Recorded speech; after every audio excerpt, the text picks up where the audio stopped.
আমার অনেক দিনের ইচ্ছা ছিল ধান গাছ লাগানোর। ছোটবেলায় নানার সাথে মামার সাথে অনেক ধান গাছ লাগিয়েছি। সাথে ছিল আমার মামাতো ভাই রকি, শাকিল, আরও অনেকের সাথেই ধান গাছ লাগিয়েছি। কিন্তু বড় হওয়ার পরে আর ধান গাছ লাগানোর সময় সুযোগ কোনোটাই হয় নাই।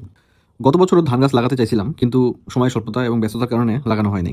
তো এইবার আমার মামাতো ভাই রাশেদকে বললাম, রাশেদ আমি ধান গাছ লাগাতে চাই, তুমি একটা ব্যবস্থা করো। এরপরে ও অনেক কষ্ট করে একটা জায়গা ম্যানেজ করছে এবং ধান ধান গাছ লাগাতে পারি সেরকম একটা ব্যবস্থা ও তৈরি করছে। তো এরপরে আমি আর রাশেদ আমরা দুজন মিলে ধান গাছ লাগানোর জন্য খুব ভোরে বের হই। আর আমাদের সাথে বের হয় সিয়াম। ওর বয়স মাত্র 10 বছর। ও আমাদের সাথে ধান গাছ লাগানোর জন্য বের হয়েছে, কারণ ও কখনোই ধান গাছ লাগাতে পারে নাই। কারণ দাদার সাথে ও ধান গাছ লাগাবে সেই সুযোগ ওর হয় নাই, মামার সাথেও সেই সুযোগ হয় নাই। তো আমাদের সাথে সুযোগ হয়েছে ধান গাছ লাগানোর, সেজন্য সিয়াম আমাদের সাথে যাচ্ছে। আমরা ছোটবেলায় নানার সাথে বা মামার সাথে ধান গাছ লাগাই। মূলত ছোটবেলার সেই সময় মনে করেই ধান গাছ লাগাতে ইচ্ছে করছিল।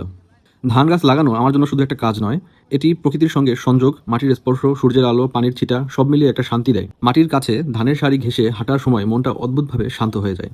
ধান লাগাতে লাগাতে বুঝতে পারি কৃষকরা যে পরিশ্রম করে সেই কঠোরতা কত মূল্যবান। শীতের মধ্যে অনেকক্ষণ যখন ধান গাছ লাগাচ্ছিলাম মনে হচ্ছিল ঠান্ডায় পা অবশ হয়ে যাচ্ছিল। এই কৃষকের কথাই ভাবুন, তিনি এই পুরো ক্ষেতটাই ধান গাছ লাগাবেন, এর বিনিময়ে তিনি পাবেন মাত্র 800 টাকা।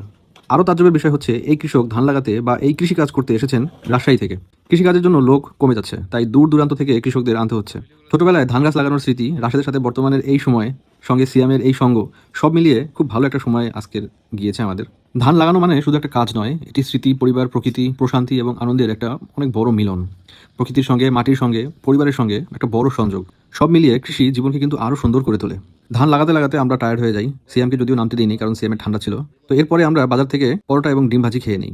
কমেন্ট করে জানিয়ে দিন কার কার ধান গাছ লাগানোর অভিজ্ঞতা আছে। যারা ধান গাছ লাগিয়েছে তারা কিন্তু একটা চ্যালেঞ্জ নিত যে 1 মিনিটে কতগুলো ধানের চারা লাগাতে পারবে। আপনি সর্বোচ্চ কতগুলো চারা 1 মিনিটের মধ্যে লাগাতে পেরেছেন কমেন্ট বক্সে সেটি জানিয়ে দিন। ধন্যবাদ, ধন্যবাদ সবাইকে। এই রে আল্লাহ, এই ভিতরে আস্তে আস্তে